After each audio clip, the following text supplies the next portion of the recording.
Setelah nisfu Sya'ban, ada hadis menyebut idzan tasafa Sya'ban fala tasumu.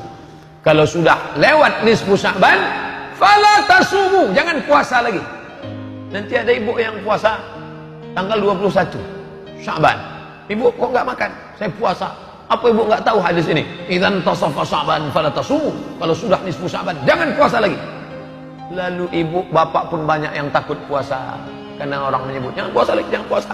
Padahal hadis ini ada penjelasannya. Jangan dibaca hadis itu bulat-bulat. Yang tidak boleh puasa itu adalah orang yang memulai puasa sunat setelah nisfu Sya'ban. Itu yang tak boleh. Selama ini tak pernah dia puasa. Rajab tak ada puasa, 1, 2, 3, 4 ini dia tak ada puasa. Tiba-tiba setelah nisfu Sya'ban dimulainya puasa sunat. Itu tak boleh. Itulah makna hadis itu, idzan tasafa Sya'ban. Kalian yang tak pernah puasa sebelumnya, tiba-tiba setelah nisfu Sya'ban kalian mulai puasa sunat, fala tasumu, jangan.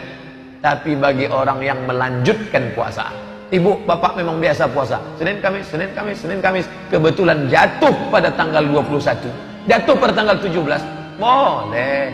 Atau dia biasa puasa Nabi Daud 1, 3, 5, 7, 9, 11, 13, 15, pas 17 puasa dia. Ente puasa ya? Iya, fala tasumu. Aku boleh, ente yang tak boleh. Ente memang tak pernah puasa, sekarang baru mulai. Aku memang dari dulu puasa. Apa tak tahu kalian aku sering puasa? Ha?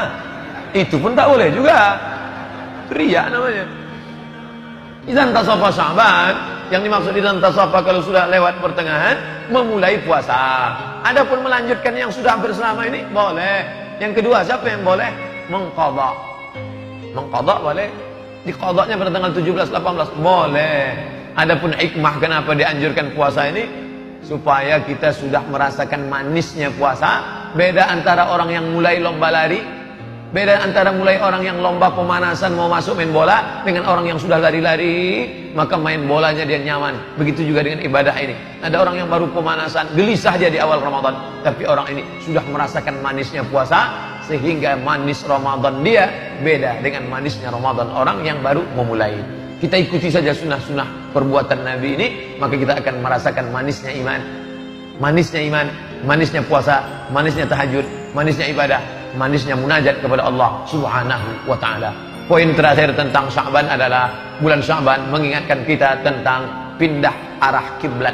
Jatuh pada bulan Sya'ban tahun kedua. Nabi sampai di Madinah Rabiul Awal, Rabiul Akhir, Jumadil Awal, Jumadil Akhir, Rajab, Sya'ban, Ramadan, Syawal, Zulqa'dah, Zulhijjah, Muharram, Safar, Rabiul Awal, Rabiul Akhir, Jumadil Awal, Jumadil Akhir, Rajab, Sya'ban. Jadi kalau ada yang mengatakan Nabi menghadap ke Baitul Maqdis 17 bulan, dia ngitungnya dari Rabiul Akhir. Nabi menghadap ke Baitul Maqdis 18 bulan, dia menghitungnya dari Rabiul Awal. 18 bulan menghadap ke Baitul Maqdis. Baitul Maqdis ke sana, Baitullah ke sana. Ngadap ke sana. Orang Yahudi ngejek, tengok tuh Muhammad ngadap ke Baitul Maqdis, tempat kita. Sampai akhirnya Nabi sholat menghadap ke langit. Belum. Apa kata Allah? Qad nara taqalluba wajhika fis sama'. Kami lihat engkau menghadapkan wajah ke langit. Falanuwalliyannaka qiblatan tardaha. Kami akan menghadapkan wajahmu ke arah kiblat yang kau sukai. Akhirnya turunlah ayat, fawalli wajhaka syatral masjidil haram. Hadapkanlah wajahmu ke arah Masjidil Haram.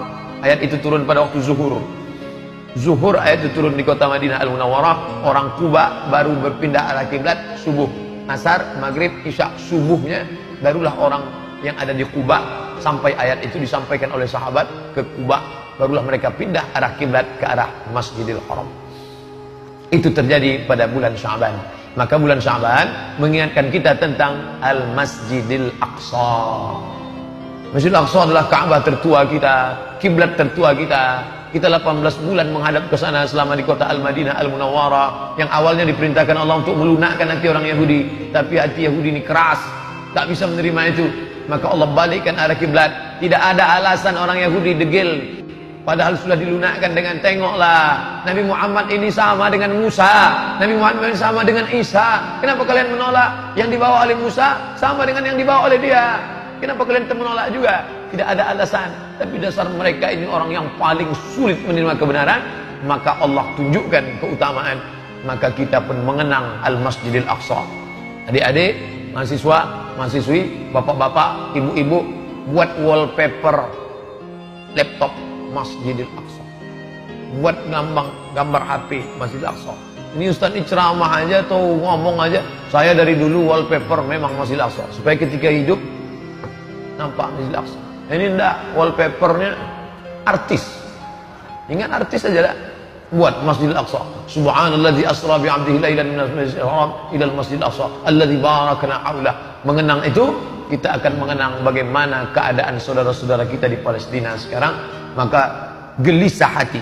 Orang Islam yang hidup hari ini gelisah, itu sudah lumayan imannya. Gelisah aja dia memikirkan Masjidil Aqsa, sehingga dengan kegelisahan itu menetes air matanya berdoa, Allahumma ansur ikhwanal mujahidin fi Falastin. Naik khotib hari Jumat mengingat itu sudah alhamdulillah. Jangan sampai kita berada pada posisi nyaman, adem, ayam, tentram, tenang. Padahal kita tidak mestinya tenang. Orang Islam yang hatinya gelisah dengan keadaan saudaranya dapat pahala. Gelisah dengan keadaan umat dapat pahala. Gelisah orang tak sholat dapat pahala. Gelisah dengan orang tak mengqadha puasa, nyantai saja dapat pahala. Susah hati, kenapa? Karena agama Allah ditinggalkan. Maka berubah dalam wujud ilmu, amal, ilmu, amal, ilmu, amal. Ilmunya sudah kita kaji, tinggal lagi beramal. Mudah-mudahan ada manfaatnya.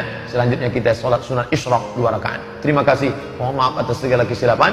Terima kasih atas segala perhatian. Subhanakallahumma wa bihamdika asyhadu an la ilaha illa anta astaghfiruka wa atubu ilaik. Wa sallallahu ala sayyidina wa maulana Muhammad wa ala alihi wa sahbihi wa sallam. Walhamdulillahirabbil alamin. Wassalamualaikum warahmatullahi wabarakatuh.